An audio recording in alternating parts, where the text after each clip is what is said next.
Hi friends, അസ്സലാമു അലൈക്കും. ഇന്ന് ഞാൻ വന്നിരിക്കുന്നത് ഒരു ബ്രെയിൻ ഫ്രൈഡ് റെസിപ്പി ആയിട്ടാണ്. ഇത് ബീഫിൻ്റെ ബ്രെയിനാണ് കേട്ടോ. അതൊന്ന് ക്ലീൻ ചെയ്തൊന്ന് കാണിച്ചു തരാം. ഇതിലുള്ള ചുവന്ന ഒരു നരമ്പ് ഉണ്ടാവും കേട്ടോ. അത് നമ്മൾ വലിച്ചെടുത്താൽ മതി. ഈസി ആയിട്ട് ക്ലീൻ ചെയ്യാം കേട്ടോ.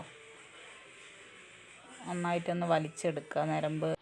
നരമ്പൊക്കെ വലിച്ചെടുത്ത് നന്നായി ക്ലീൻ ചെയ്തെടുക്കണം കേട്ടോ. ഈസി ആയിട്ട് ക്ലീൻ ചെയ്യാം. എല്ലാവർക്കും അഥവാ ബ്രെയിൻ കിട്ടുകയാണെങ്കിൽ ഒന്ന് ട്രൈ ചെയ്ത് നോക്കണം. നല്ല ടേസ്റ്റിയായ റെസിപ്പിയാണ് കേട്ടോ.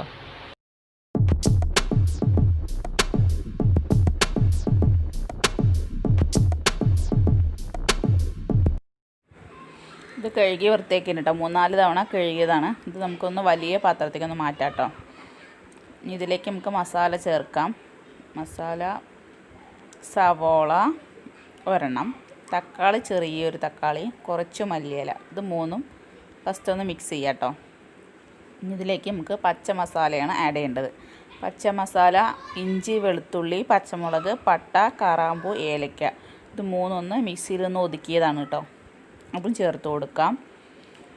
എന്നിട്ട് ഇവിടെ ഒരു ബ്രെയിൻ എടുത്തിട്ടുള്ളൂ കേട്ടോ. അപ്പോൾ ഒരു ബ്രെയിൻ്റെ അളവാണ് ഞാൻ ഇവിടെ കാണിക്കുന്നത്. ഒന്നും കൂടി പറയാം. സവോള, തക്കാളി, പച്ചമുളക്, ഇഞ്ചി, വെളുത്തുള്ളി, പട്ട, കറാമ്പൂ, ഏലക്ക. ഇനി അതിലേക്ക് 2 കോഴിമുട്ടയും കൂടി ചേർക്കണം. ഉപ്പും. ഇതിലേക്ക് പൊടികൾ ആഡ് ചെയ്യാം. ഒരു 2.5 ടീസ്പൂൺ മുളക് പൊടി, ചെറിയ ടീസ്പൂൺ ആയതുകൊണ്ടാണ് കേട്ടോ. ഒരു 2 ടീസ്പൂൺ മല്ലിപ്പൊടി,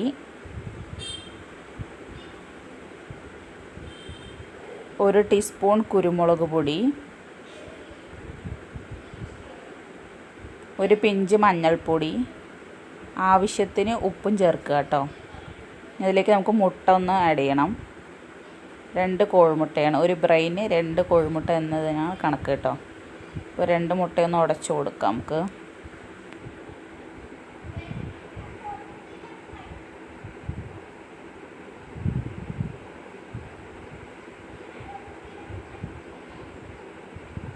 നന്നായിട്ടൊന്ന് മിക്സ് ചെയ്യാം കേട്ടോ നമുക്ക്.